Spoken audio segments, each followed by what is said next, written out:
This is Father Jared Cramer from St. John's Episcopal Church in Grand Haven, Michigan, here with today's edition of Christian Mythbusters, a regular segment I offer to counter some common misconceptions about the Christian faith. One of the most common claims I hear in our polarized culture is that religion and politics should never mix.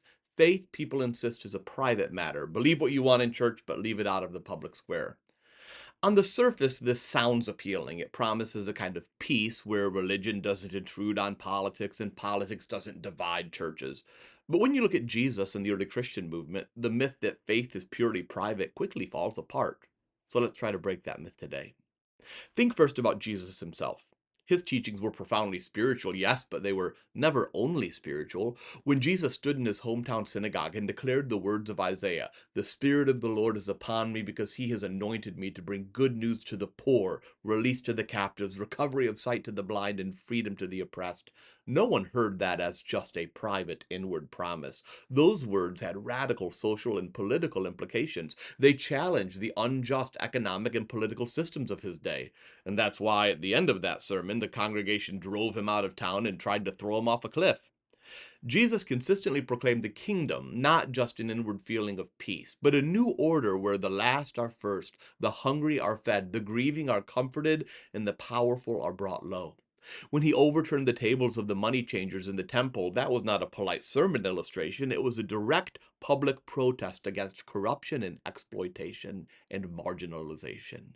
Jesus was executed not for encouraging people to be more spiritual, but because he was seen as a threat to the political and religious establishment.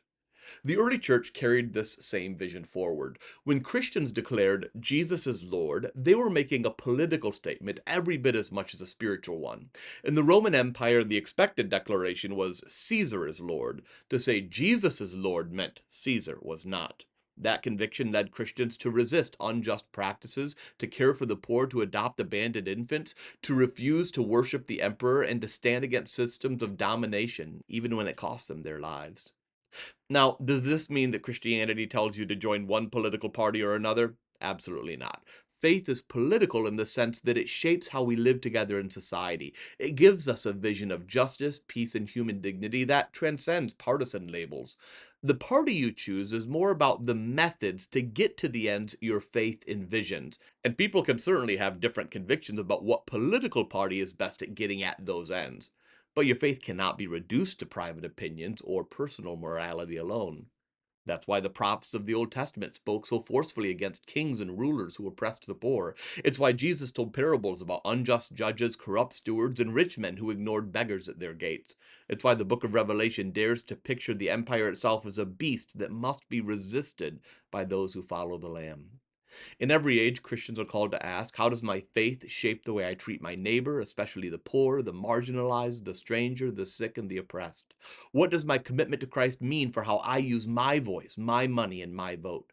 To pretend that faith is purely private is to domesticate the gospel, to turn it into a self help program instead of a movement that seeks to transform the world with God's justice, love, mercy, and peace. So the next time someone tells you faith is private, not political, remember that Jesus didn't get crucified for minding his own business. He got crucified because he proclaimed the kingdom that disrupted the unjust powers of his day, and because he invited his followers to live as though that kingdom was already breaking into the world. That's not a private matter. That's a public calling. Thanks for being with me. To find out more about my parish, you can go to sjegh.com. Until next time, remember, protest like Jesus, love recklessly, and live your faith out in a community that accepts you, but also challenges you to be better tomorrow than you are today.